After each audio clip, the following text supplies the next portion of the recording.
urakaza cyane missioneri Miguel Bermudazmarin, imari bandanye kugezagira cyane kandi bandanye gukoresha cyane mu gikorwa cy'umwami kubw'ineza ishengero ry'umwami ryose hamwe n'abakozi b'Imana bose, kandi buri gihe ugume ufise amagara meza kandi ufise inguvu kugeza kuguhindurwa. Icigwa dufise uyu munsi ni banga ryo kugororoka kw'Imana mu nteguro y'ubucunguzi bwavuzwe itariki 17 z'ukumunani mu 1997 muri Torreón, Coahuila, Mexique. Aratubwira mu butumwa bwitwa ngo ubutangaza ubugororotsi urarika ubugororotsi bwavuze itariki 14 z'ukwicumi muri 2003 muri Cayenne, Puerto Rico. Aravuga ngo urupapuro rwa gatatu rw'izi nyigisho ati kandi nk'uko bana bavugishwa b'ibiringo bose babaye abatangaza ubugororotsi marayika w'umwami Yesu Kristo nawe ku munsi wa nyuma namuvugishwa w'ikiringo cy'ubwami, kandi nawe nyene nuwutangaza ubugororotsi bwo ku munsi wa nyuma, nuwutangaza ubugororotsi bwo mu kimpumbi c'indwi, kandi ni umuraritsi wurarika ubugororotsi bwo mu kiringo c'indwi. Ararika ugutsindanishirizwa kw'ikiremwa muntu biciye muri Yesu Kristo umukiza wacu. Mu gitabo c'imatanije ku rupapuro rw'amajana 465 aratubwira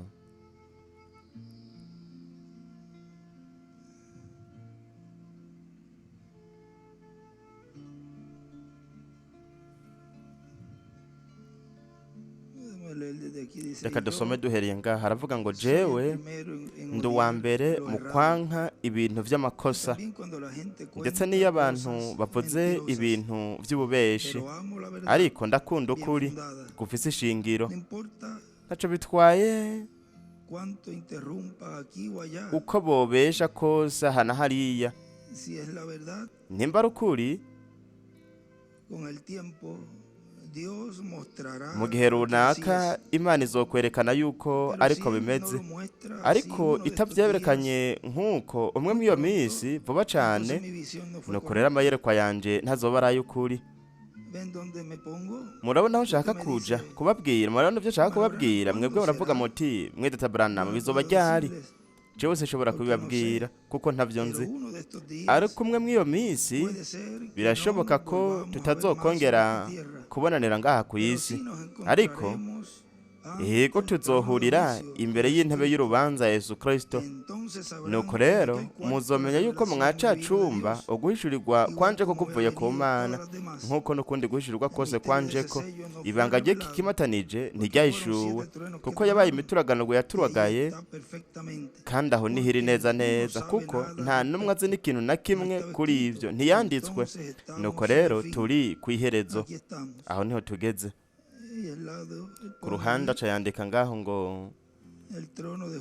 intebe y'urubanza, marayika wiwe, intebe y'imbabazi Yesu.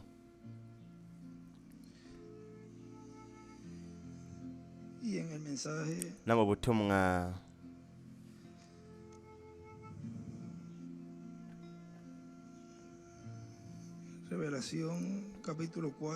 Ivyahishuwe igice ca 4 umugabane wa 2 ku rupapuro rwa 48 haravuga ngo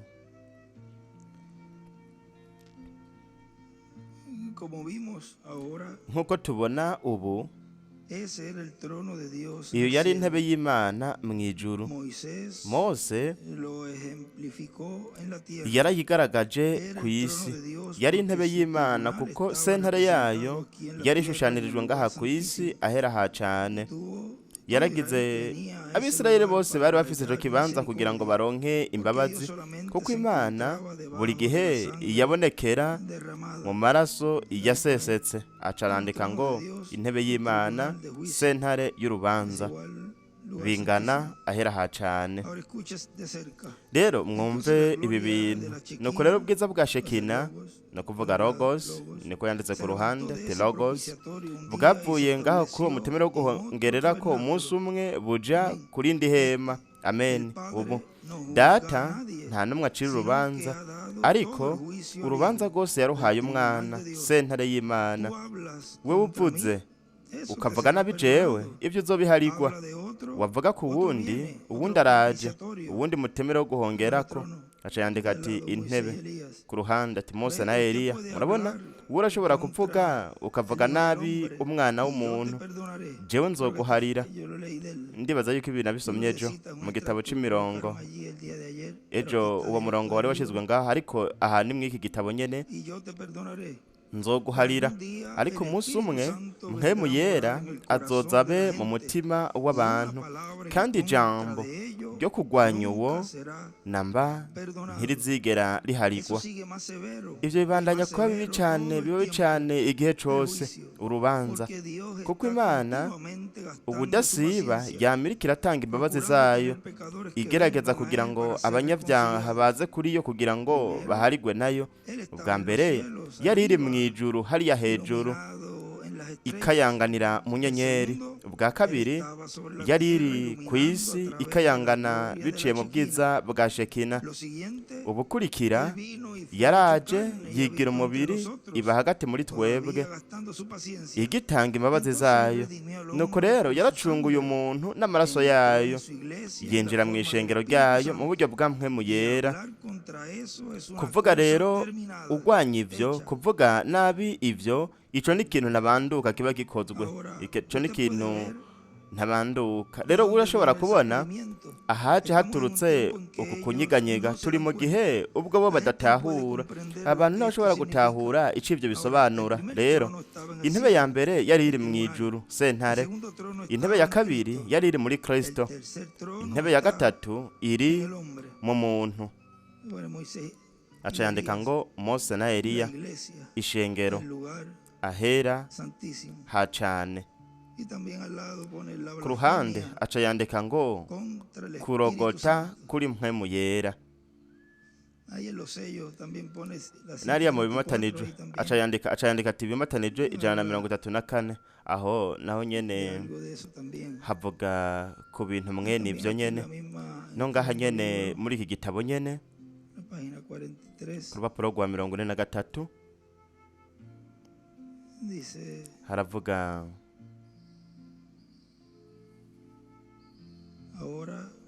rero mugabe.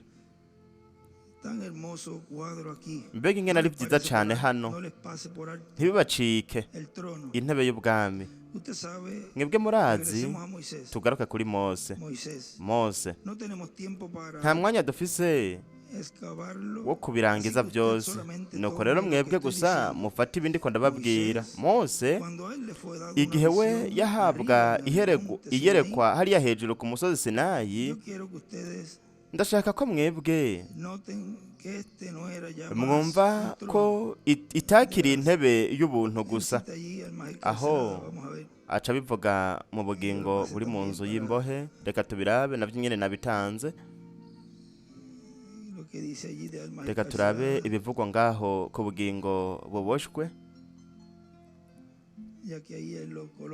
Ubona ko ngaho ariho yabishize. Ku 49 haravuga ngo ariko ukwezi kwari ngaho, kandi iyo kunyiganyize gato, ikiyaga gica gitangura kuzana imipfunda kuduga. Uwo muntu w'umunyabwenge aca yandika ati Mose na Eliya yaba ngaho iruhande y'ikiyaga, kandi yarazi igihe ikiyaga kiduga kizamwe imipfunda myinshi. Ariko wundi muntu we ntavyo yarazi, we ntiyari yigeze kwiga ibintu nk'ivyo, kandi aco vyari bimutwaye. Umunyabwenge arirukanga aramubwira ati mugenzi, ni gute wubahuka kubandanya uja imbere? Ati garukira ngaho vuba, kuko ngaha hari uruhome ntuza gushobora kuduga. ugiye guhona. Ibimenyetso ngibi, ikiyaga kigiye kuduga, kigiye kuzamwo imipfunda myinshi, ntusubire kugenda. Uwo wundi muntu araba uwo munyabwenge, aramuraba, aramutwenga, aramubwira ati rabana n'ivyawe, jewe ndazi ico nshobora gukora n'ico ntashobora gukora. Aca yinjira mu kiyaga, kija kiramutwara. Ku ruhande aca yandika ngo umunyabwenge hamwe n'uwigira akabizi. Aca yandika ati urubanza.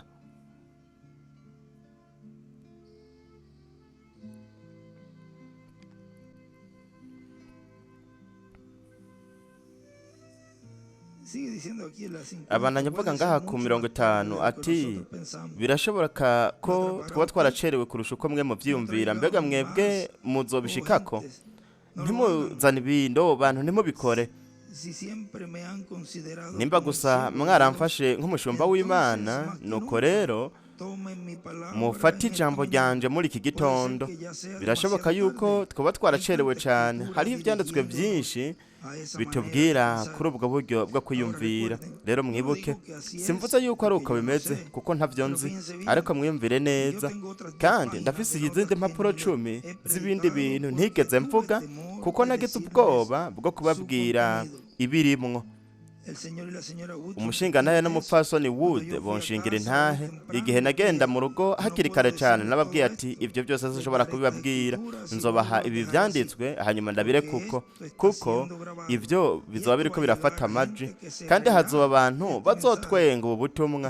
Ni byiza umwe mw'iyo minsi bazoshika ubwo aho badashobora kongera kugaruka. Ubandanye we uri nk'ugize ishengero, wimwesha umushatsi, wisiga amarangi, ufate data mwana na mpwemu nk'uko bikunezera, ufate imana zitatu nk'uko bikunezera, ukomeze imbere, ubandanye mu madini yawe, ukore nk'uko ushaka. Wewe wombwira uti ati jewe ndatambira muri mpwemu, ndavuga mu ndimi, ati ndafise mpwemu. Narabonye Sekibi akora ivyo nyene. Ku ruhande aca yandika ngo ubwoba.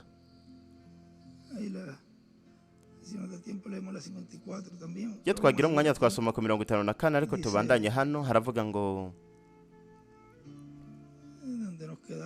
aho twari dusigaje,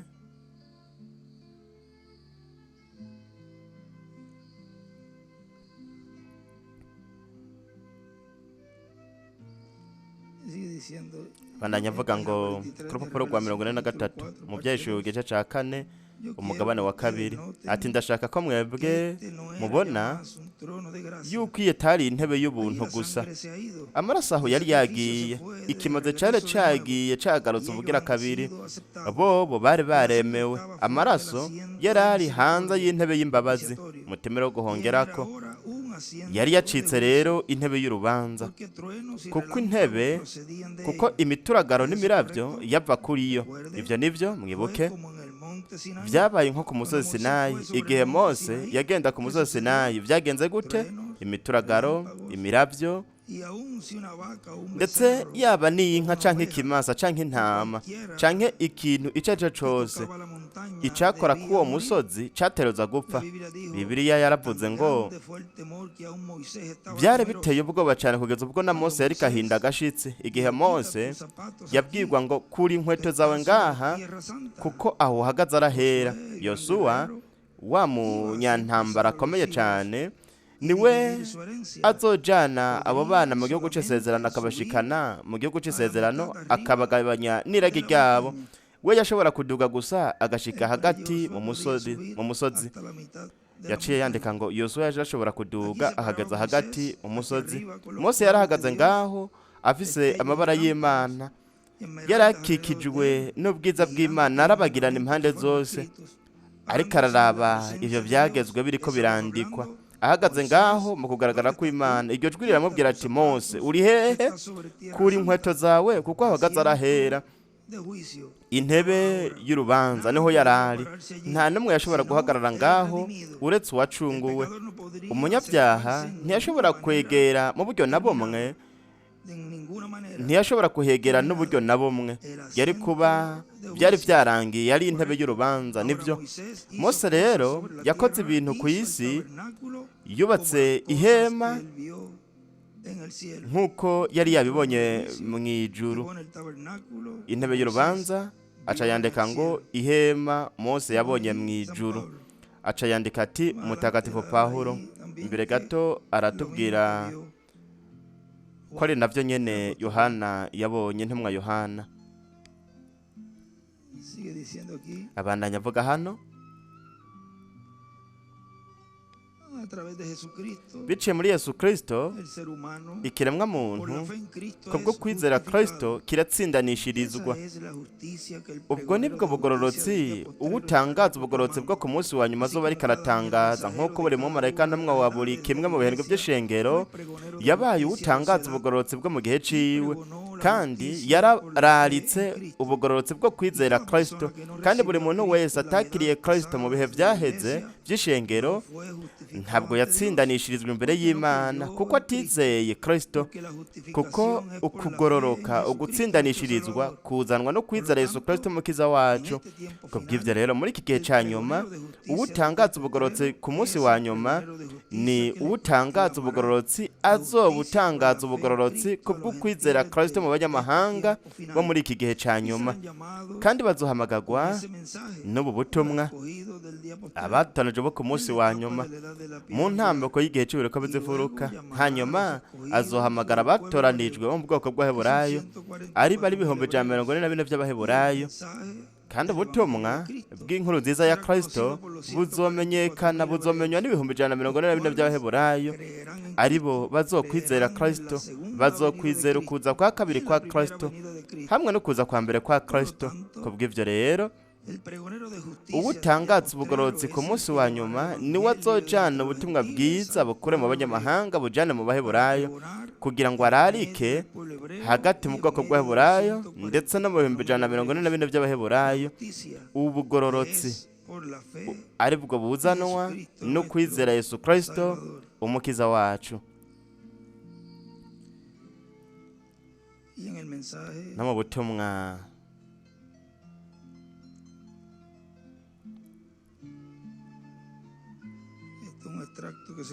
iyi ni imirongo yashyizwe hano muri iki gitabo cyo gufyondwa, yakuwe mu butumwa bwitwa ngo Imana icira urubanza umutima, bwavuzwe itariki 26 z'ukwa 12 mu 1996 ku rupapuro rwa 40 rw'ino tom. Kino gitabo haravuga ngo ni vyiza, sinzi aho nohagarikira ibi bintu, kumbure sinakoresheje ibi vyanditswe nari mfise hano, sinigeze ndabikoresha kumbure, ariko ico ndiko ndabona nuko ni vyiza. Imbere gato ni vyiza yuko atana kimwe cokoreshwa, ni vyiza nyuma yuko tumaze kumenya ubutumwa bw'ubwami, ibintu byose biri mu butumwa bw'ubwami birashoboka ko hatazoba hagikenewe kuba turiko turarondera aha na hariya ati tuvyerekanisha ibi na biriya, tukarondera ati ivy'Imana yavuze mu isezerano rya kera no mu isezerano risha no ngaha mu butumwa. Aho no kubera yuko mwebwe muri abatoranijwe, kandi ijambo ririko ryambara umubiri muri mwebwe, ariko rimaze kwambara umubiri, mbega ni kubera kino rinda kubabwira ngo murabe ibi je nari ndabizi. Hepfo gato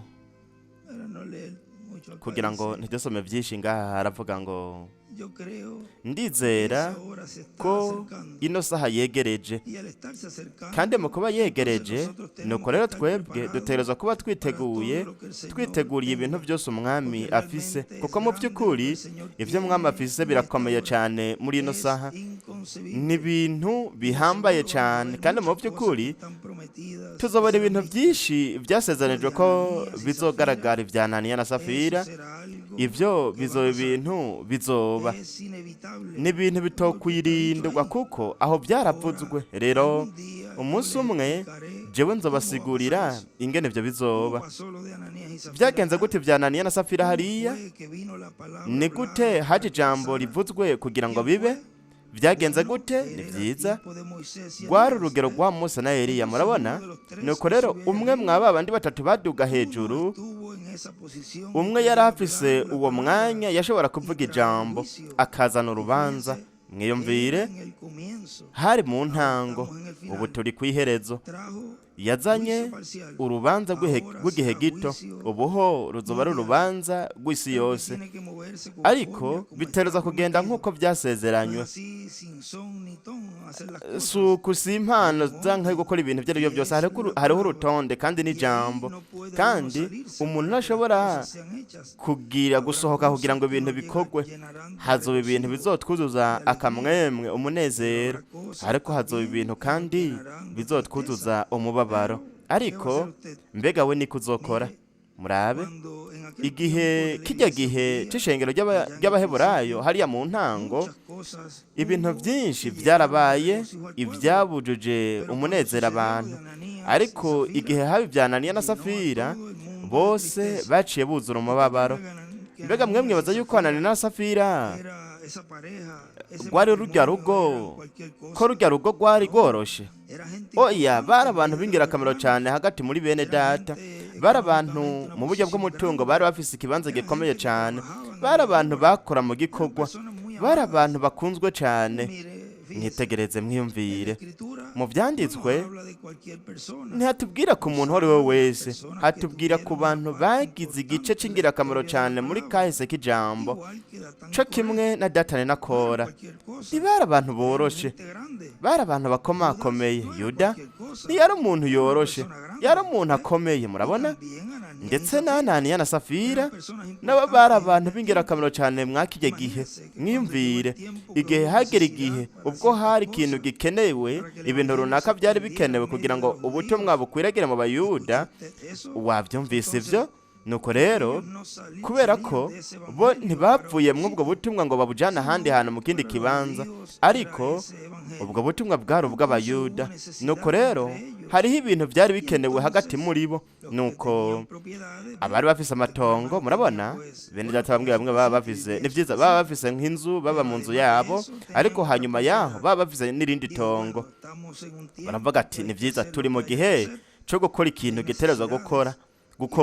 Hariho ibintu byari bikenewe, kandi ibyari bikenewe nabo nyene barabibona. Ni byiza, tijiwe ico nkeneye ni ahantu gusa ho kuryama, ahantu ho kuryama gusa, no kurondera ico mfungura, ibisigaye byose no kubikoresha mu gikorwa. Nuko rero bari bafise amatongo, Bibiliya ivuga yuko bayagurisha hanyuma bakayajyana imbere y'intumwa. Ariko wowe yakoze icyo atategerezwa gukora, si uko yari kakora nabi ibyo yakoze mu kuzana igice kimwe. Oya, byari byiza. Iyo ashaka kuzana igice kimwe yari kukizana. Icari kibi cari iki? Nuko yari yavuze yuko azoyazana yose. Kandi kubera ko Imana icira urubanza umutima, Imana ntiyaciriye urubanza ibyagaragarira amaso. Mbega ukuntu azanye menshi kurusha Berenabe. Berenabe yari yagurishije itongo arayazana, ati ngaya amahera yose, umuntu w'umwami. Nuko rero ni byiza. Ibyo niyo byatumye abandi bantu nabo bakora uko, baciye biyumvira kubikora uko nyene, kuko iyo umuntu akoze nk'uko, ayasigaye agatangura kubona yuko ayakeneye akayakoresha. Umuntu uraba yabikoze mu buryo butari bwo. Nico gituma buri gihe tuvuga tuti, namba ugiye gukora ikintu ugikore mu buryo bwiza, ugikore n'umutima wawe wose. Nico ca mbere, kuko Imana iraba umutima, kandi Imana icira urubanza umutima. Nuko rero Imana ntaco byayitwaye ibintu byose, amahera yose yari yazanye. Ihego yari menshi, ico gice yari yazanye, ihego yari amahera menshi kurusha ay'abandi bari bazanye. Ariko Imana ntivyayihimbaye, ivyo ntivyayihimbaye, kubw'icipfuzo cari kiri mu mutima wiwe. Murabona? Nuko rero aho rero mpemu w'Imana mu ntumwa y'ico gihe c'ubwami, muri iki gihe c'abaheburayo, intumwa y'ico gihe arico cashushanya kino gihe twebwe tubayemwo. Nuko rero vyagenze gute? We yarasizwe kugira ngo avuge ivyo yavuze, azana urubanza yazanye. Rero ni bangahe muri mwebwe kumbura ubu kubw'iyo nkuru bovuga bati yabikoze neza, ati yabikoze neza cyane, kuko ntihari gushobora kuba mwene data akora ibyo bintu akabesha, nk'uko twe tubivuga, akabesha. ugukora ikintu ategerezwa kugikora neza gikuye mu mutima, bitagenze uko naho ntakore ikintu na kimwe. ariko byari kugenda gute wewe iyo ubayeho muri iyo minsi? kumbure uba iyo budashikamye neza ngo ugumbire neza ubutumwa bw'ico gihe, wari kuvuga uti ntiyategerezwa gukora ivyo bintu, yari kureka ivyo bintu bigahera atangorane. nimba yavuze ivyo byose, mbega ababesha ni bangahe? bangana iki? ni bangahe babesha bavuga ibintu vy'ububesha? ariko mwitegereze, yazanye menshi kurusha y'abandi bazanye. twebwe tutazanye kana kimwe, natwe nyene yaduserukiye, yatuzaniye, ariko Imana ntirabana n'ivyo. Imana icira urubanza umutima. rero sinzi namba yari yahombye canke atari yahombye Ananiya na Safira. ivyo ni ibintu biri hagati yabo n'Imana. ninde yomenya naba batari bahombye canke bahombye? ivyo vyari vyabo nyene. murabona yuko ivyo vyatumye abantu bagira umubabaro, ariko vyabujuje kandi iki? ubwoba buvuye ku kubaha. babonye ubutware bwari buri ngaho, babonye uburongozi Imana yari kikorera mu muntu, babonye imigisha y'Imana, ariko kandi babonye n'urubanza rw'Imana. kandi abantu bose baciye batangura kugenda gute? bagororotse. kandi uwo ntumugisha. mbega ni ikihe ciza?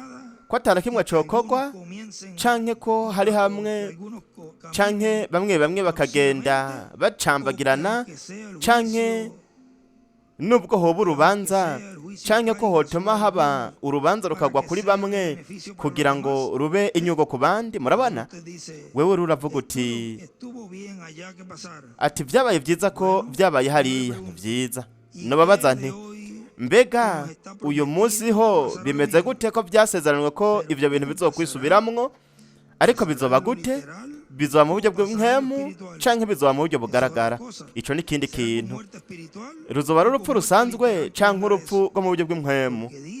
kuko biravugwa yuko bizoza, kandi ivyo ntivyaba. nuko rero aho hazoba hatanguye ikintu c'ingirakamaro cane. ni vyiza iyo tuzi tukumva ibi bintu, mu vy'ukuri turagira ubwoba, ariko si ubwoba bwo kujugumira, ni ubwoba buvuye ku kubaha, kuko turashaka yuko we igihe aravye imitima yacu, akaraba imitima yacu, atubwire biciye mu butumwa ingene we ariko aratubona.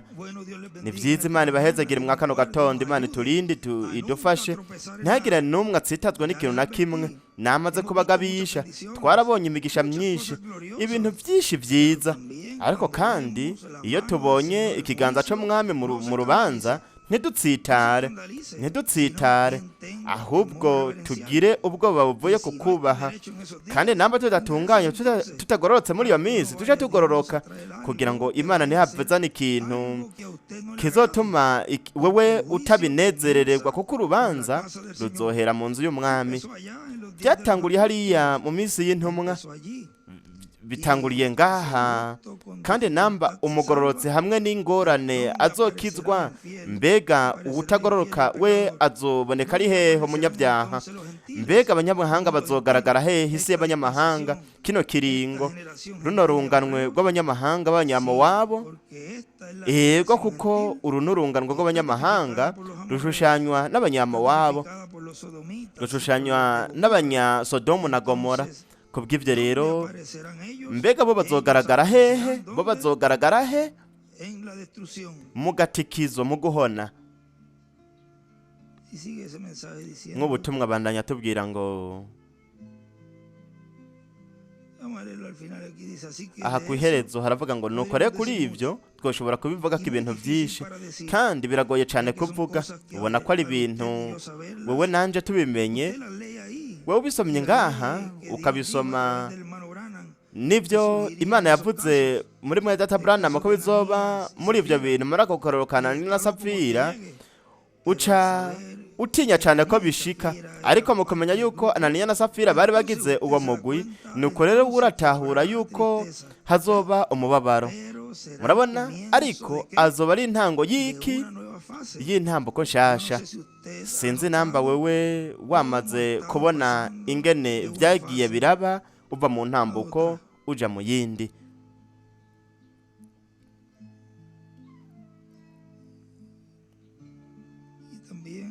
Vyongeye iyo aba twari dufise akanya gato kugira ngo dusome ngaha akandi gace k'ubundi butumwa, ubutumwa bwitwa ikimenyetso. Haravuga kuri urupapuro rwa 20, urupfu rwari ko rwica abo ku isi.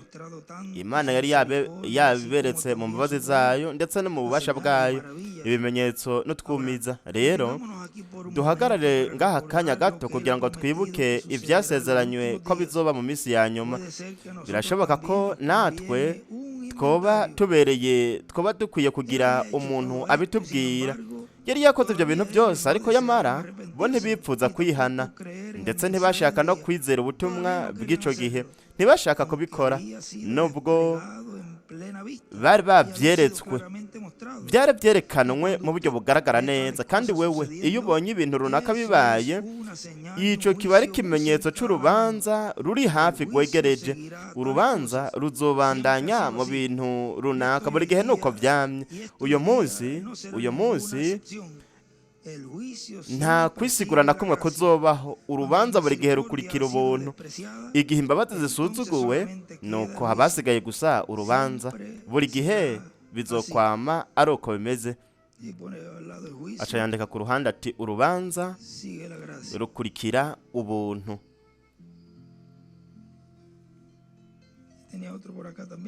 Hariho n'akandi gace narifise hano, reka ngire ko ndagasome. Ubona ko turiko turasoma ibi vy'iki cigwa c'urubanza. Haravuga ngo rero ibi sinabitanze, kino gitabo sinari nakibahaye.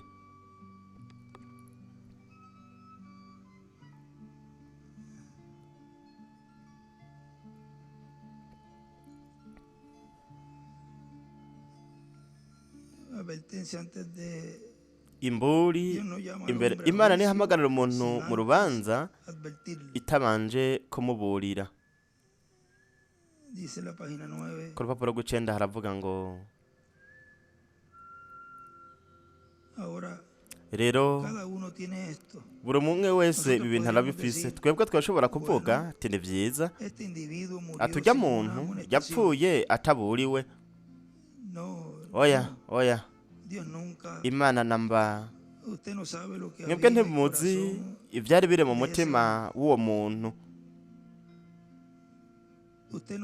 Wowe ntuzi ibyabaye mu buzima bwiwe. Murabona, Imana namba ntiyigera izana umuntu mu rupfu itabanje kumugabisha kuri ivyo ngo bimubwire. Ico ni ikintu ukwitegura. Imana iragororotse, iyo ikora ku mutima wa buri muntu wese ikamuha ihigo ryo kuza. Rero yo ishobora gutanga uburorero buke, akavyanka, akazunguza umutwe, akabireka, akavuga ati, no kuvuga ngo akitwengera, we akabireka akavuga ati vyo ico ni iciyumviro gusa gisanzwe, bikamuca hejuru. Ariko mu buryo ubwo aribwo bwose azoba ari Imana iriko iramuganiriza. Kandi Imana namba ntiyigeragezana urubanza haba no ku isi itabanje gukebura abantu, itabanje kuburira abantu. Imana nta na kimwe ivuga itabanje kukivuga. Imana nta na kimwe ikora itabanje kukivuga. Yo iha abantu amahirwe yo guhitamwo. Wewe urashobora gukora iby'ukuri canke ibitari iby'ukuri. Ivyo ni murabe, Imana ntiyigera ihindura kameremere kayo. Umugambi wayo ntiwigera ubutandukanye n'uwo yakoze uva mu ntango, kuko yo ni iyihoraho. Umugambi wayo yo n'ivyiyumviro vyayo biratunganye. Kubw'ivyo rero namba yo bihindura, ivyo vyokwerekana yuko umengo yarize ibindi bintu vyinshi. Nuko rero kuba yo ihoraho ntishobora kwiga ibindi bintu. Ingingo yayo ya mbere buri gihe yamitunganye, kandi nta na kimwe gishobora kuyihindura. Murabona, imana imbere y'uko irema umuntu yaragize ihigwe runaka ryo gukora ibintu kumbure bitari byo. Imana yamushiriyeho ishingiro ryo gushobora kwemera canke kwanka, ashobora kuvyakira canke ntavyakire. Ku ruhande aca yandika ngo imana buri gihe itanga ihigwe kugira ngo umuntu ahitemwo. Imana idufashe kuba muri iki gihe twiteguye kugira bize bigende neza, umuntu ashobore mu bazohindurwa. Hariho sinakazanye hano akantu kandi agishinga cane, ndibaza yuko ico cigwa naterezwa kuba ndagifise muri telefone, kandi ivyo vyanyujuje ubwoba bwinshi cane, kuko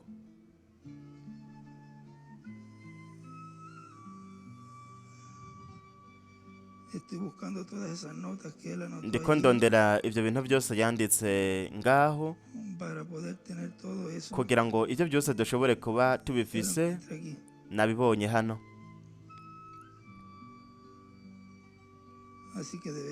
nuko rero dutegerezwa ko muri iki gihe dukwiye kuba abantu birinda kandi birinda cane. Nabirungitse yanditse ati si bose, reka turindire babanza bavyerekane hariya.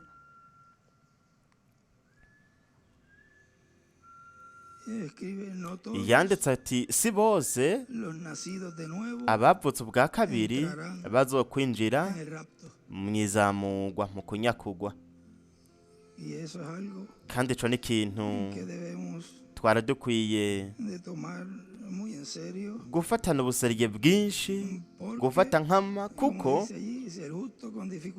nkuko twabivuze hariya, nimba umugororotsi hamwe n'ingorane azokizwa, mbega uwanduye wewe canke umunyabyaha bazoboneka bari hehe?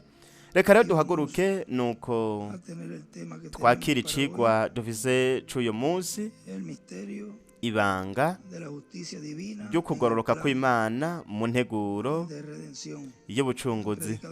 Bwavuze tariki 17 z'ukumunani mu 1997 muri Torreón, Mexique. Ariko murabe, nimba umuntu adafise bino bintu byose, akaba yimereye nkuko aguwe neza, kaza akicara kumva, nabyo ni vyiza, kuko ivyo nibyo biterezwa gukora. Ariko bino bintu byose biradufasha, kuko ni ibintu bitari mwedata William ntiyabishize kumbure mu kindi gihe. We yari yavuze ati ntimushire canke ntimufotore, ntimushire ivyo ku mugaragaro, kuko cari gihe kitari kibereye kubikora. Kumbura hari umuntu adashobora gutahura ivyo, akavuga ati je, ivyo sindavyemera, ntiduhuje n'ivyo bintu. Ariko nimba wewe uri umuntu nawe ivyo bitakuraje shinga, ibi ni ibintu bidufasha kugira ngo buri kintu cose tugitunganye, hanyuma tube twiteguye, kuko ibi biradukebura yuko dukwiye kuba nk'ihanga ry'Imana twiteguye, kuko Imana ishaka no kuba hagati mu bantu bayo.